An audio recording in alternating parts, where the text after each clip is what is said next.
Apreciados estudiantes, buenos días. Mi nombre es Mónica Guillén y he creado este video con el fin de darles una explicación más profunda acerca de cómo desarrollar la Task Tree de nuestro curso Foreign Language Acquisition and Learning. La fecha límite de entrega de esta tarea es abril 3. La tarea debe ser entregada de manera individual y los documentos individuales deben ser entregados en el entorno de evaluación y monitoreo que ustedes pueden encontrar en el curso. En el documento final deben incluir las 5 matrices debidamente diligenciadas y la propuesta realizada en emails. Antes de iniciar, es importante que tengamos en cuenta lo siguiente. Debimos haber leído y estudiado los contenidos de las unidades 1 y 2 del curso. Debimos haber leído y comprendido la guía de la actividad y la rúbrica de evaluación. Y debemos seguir detalladamente las instrucciones dadas por el profesor, tanto en la guía como en la webconferencia.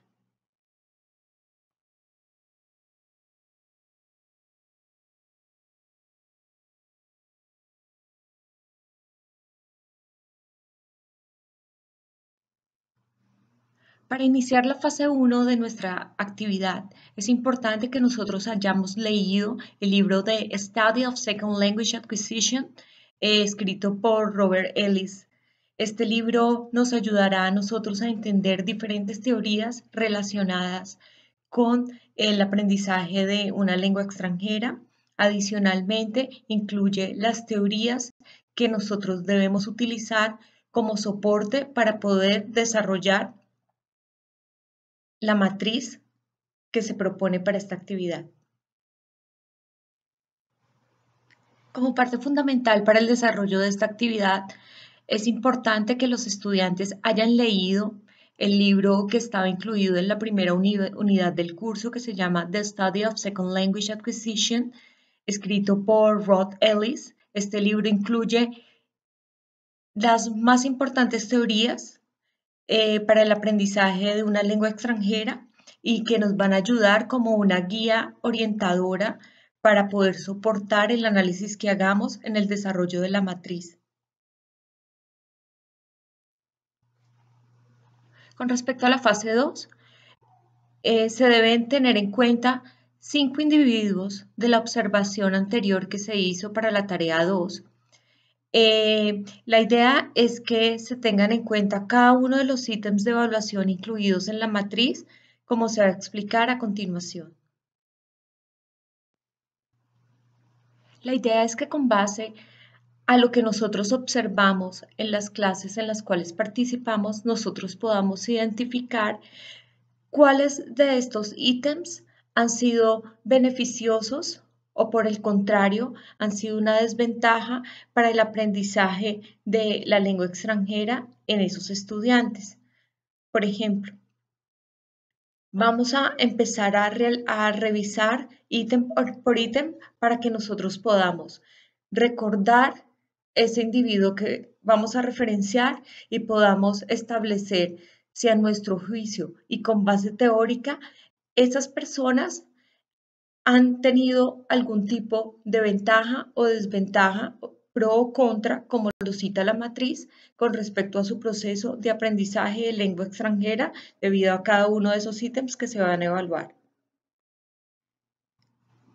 Con respecto a la edad, partimos de lo que plantea DePrez en el sentido de que el bilingüismo desde el nivel preescolar facilita el aprendizaje de otros idiomas, al mismo tiempo que se desarrolla la capacidad de abstracción, de interacción entre las habilidades lingüísticas y culturales, la escucha, la adaptación, la creatividad y el criterio.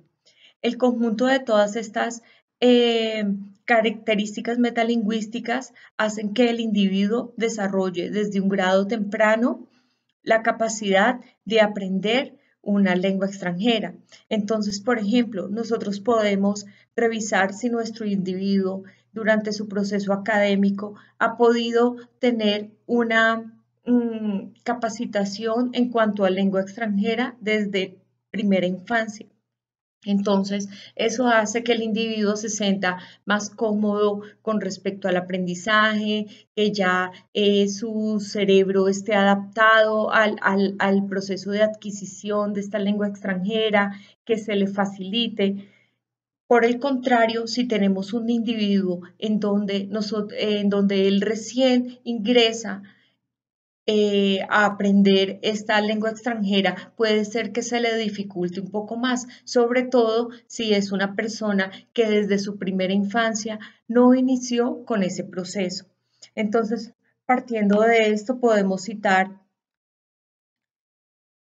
a otros teóricos, por ejemplo, a Lenneberg, el cual era un lingüista y neurólogo pionero de la hipótesis sobre la adquisición del lenguaje y la psicología cognitiva. Él basa sus argumentos en cuestiones fisiológicas tales como las modificaciones en las que la composición química de la corteza cerebral y la neurodensidad o la frecuencia de las ondas cerebrales van avanzando a medida que nos vamos desarrollando como individuos. Los resultados alcanzados en estas áreas ayudan a afirmar su hipótesis del periodo crítico que se presenta cuando los niños llegan a la pubertad, a partir de la cual merma la capacidad para adquirir un segundo lenguaje. De igual manera, Piaget concibe a la pubertad como el estadio de las operaciones formales que aparecen de los 12 años en adelante. A partir de este momento, el cerebro está menos habilitado para el aprendizaje de un segundo idioma. También otro teórico, Lenneberg, él afirma que uno de los conceptos fundamentales de su hipótesis es la lateralización cerebral, es decir, que cada hemisferio se especializa en una determinada función. Los procesos del lenguaje tienen lugar predominantemente en el izquierdo más que en el derecho y también interviene en el procesamiento de la entonación.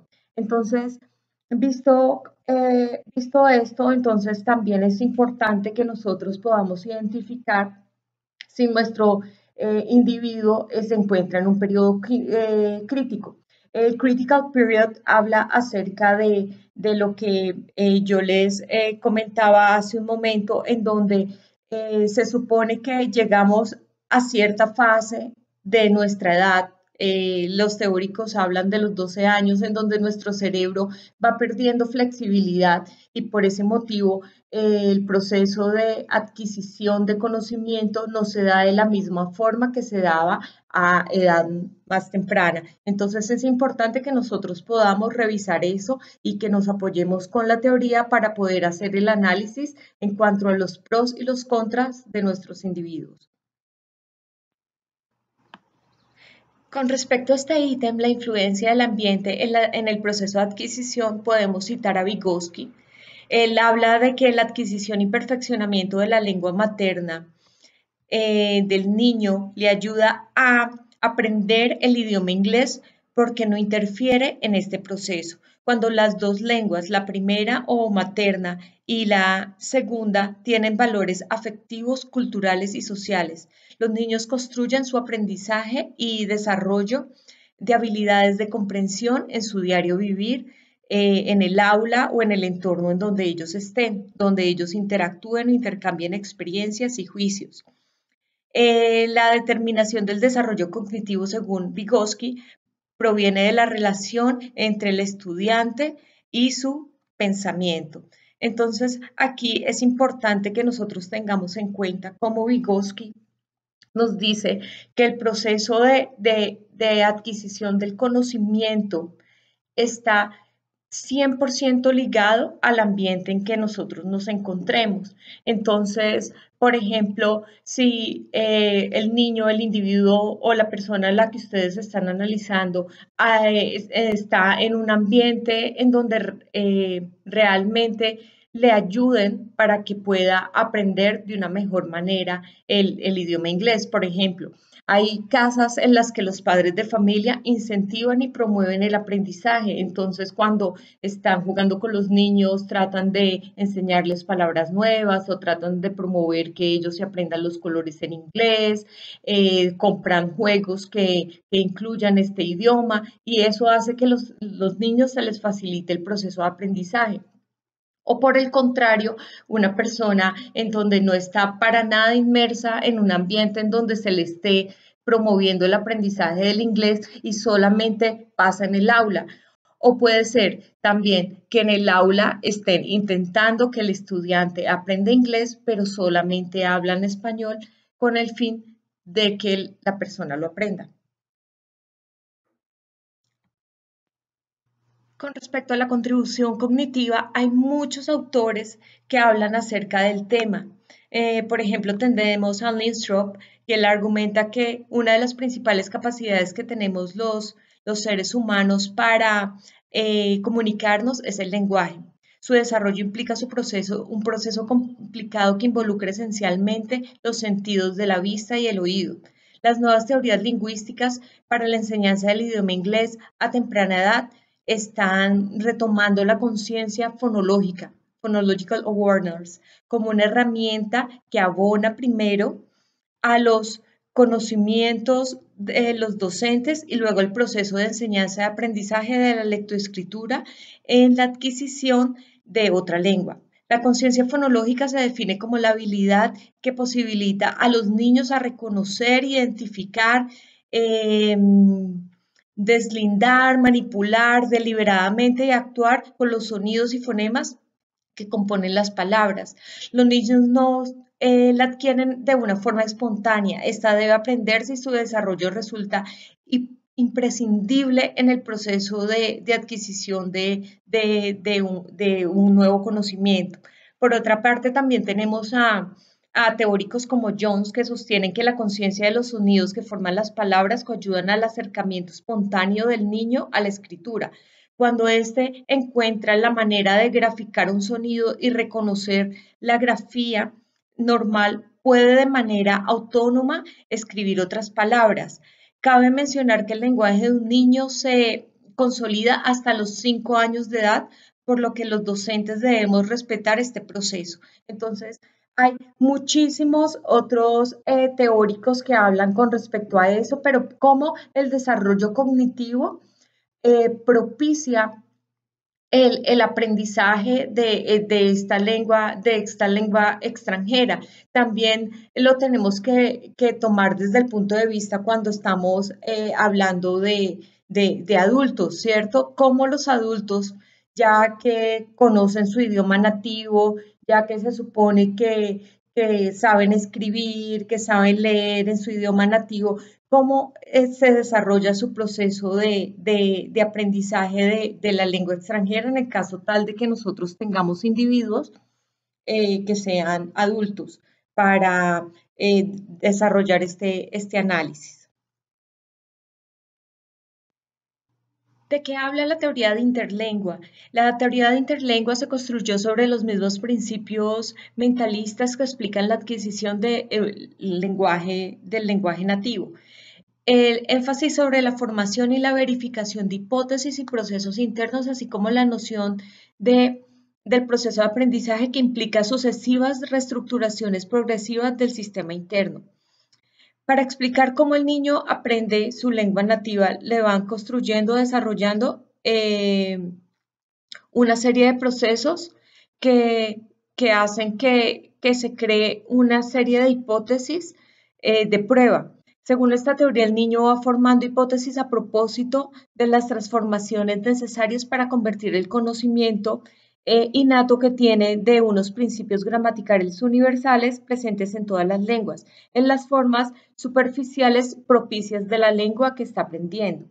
Esto provoca y conlleva la formulación, verificación y modificación de hipótesis hasta llegar a adquirir un modelo lingüístico como adulto. Esto es una teoría que ha manejado un teórico que se llama McNeill y es una teoría en donde realmente lo que habla es que el proceso de aprendizaje de la lengua nativa y cómo fue efectivo o desastroso, también puede llevar a que nosotros de esa misma manera aprendamos de manera significativa o no tan significativa una lengua extranjera.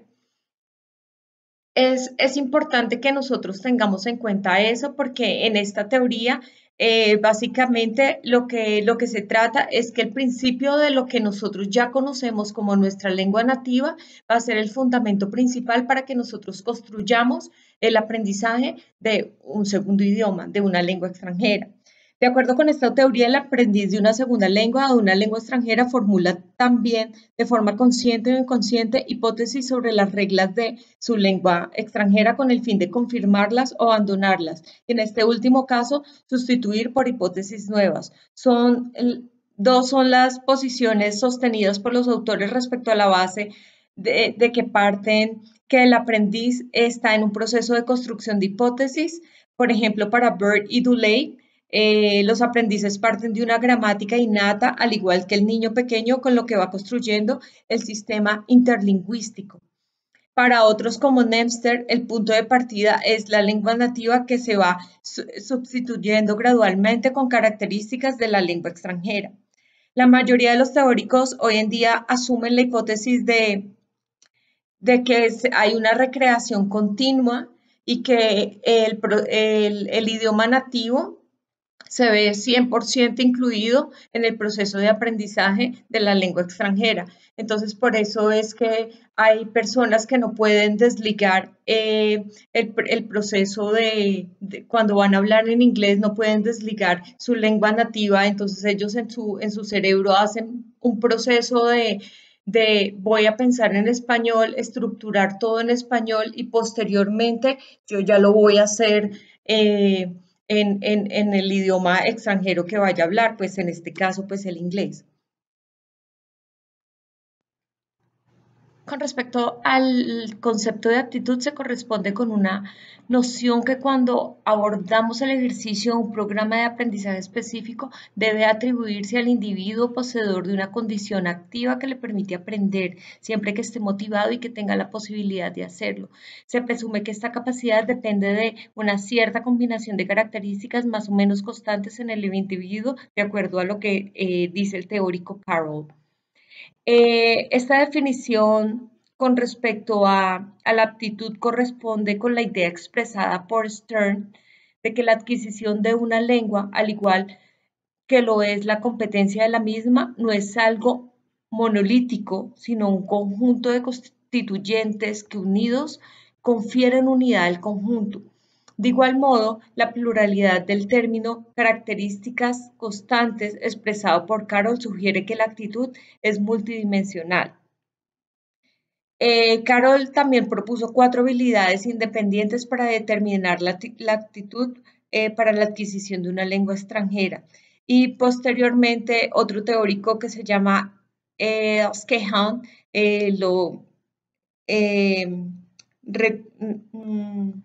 como que reconstruye todo lo que él ya había dicho con respecto a esto.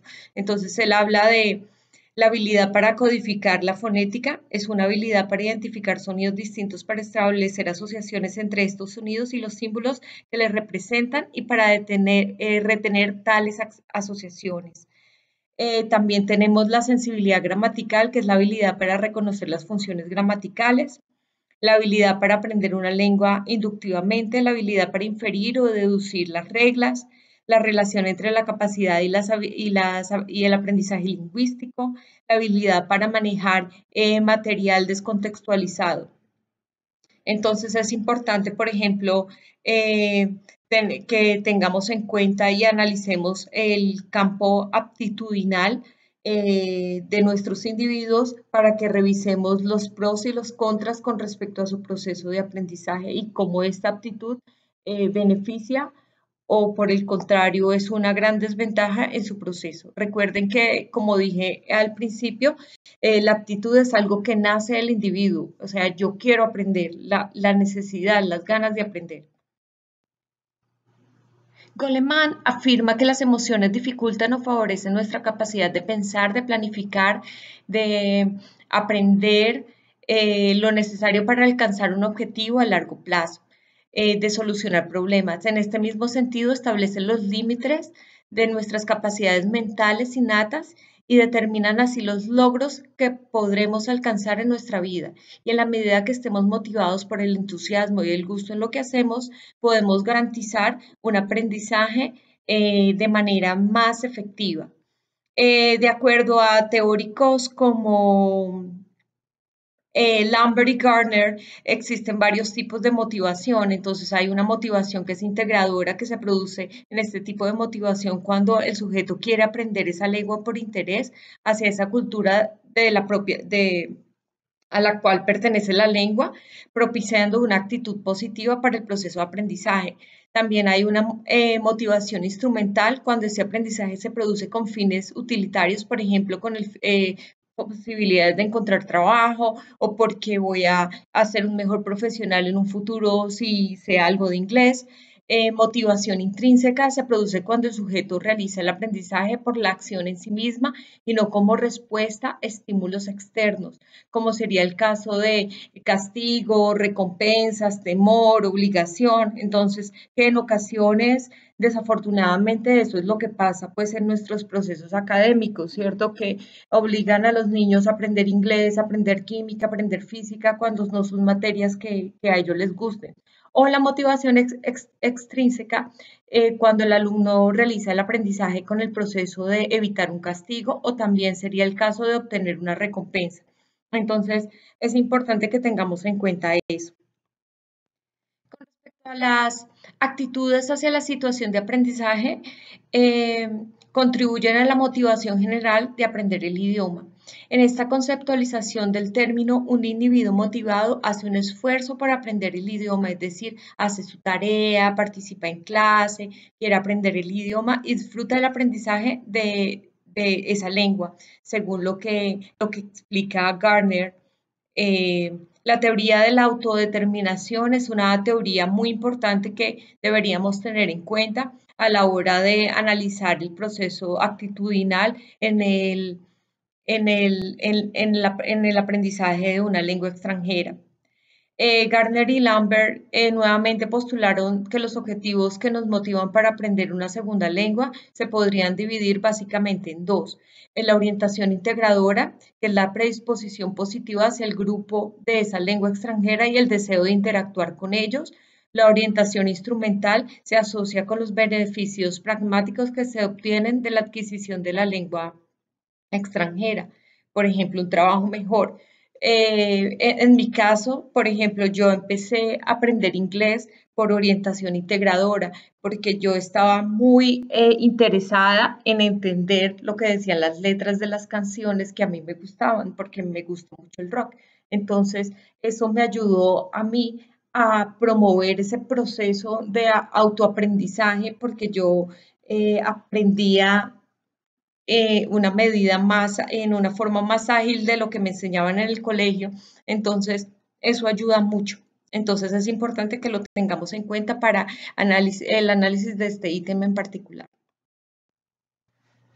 Una vez hayamos realizado el análisis de cada uno de los individuos y diligenciado las matrices, vamos a tener en cuenta a esos 5 aprendices y vamos a basarnos en los resultados de cada una de esas matrices y vamos a encontrar la mejor manera de reducir o de evitar los problemas actuales a los que se vienen enfrentando cada uno de esos aprendices, teniendo en cuenta los pros y los contras para construir esta propuesta.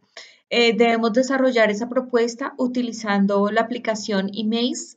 En la guía ustedes pueden encontrar un tutorial acerca de cómo utilizarla.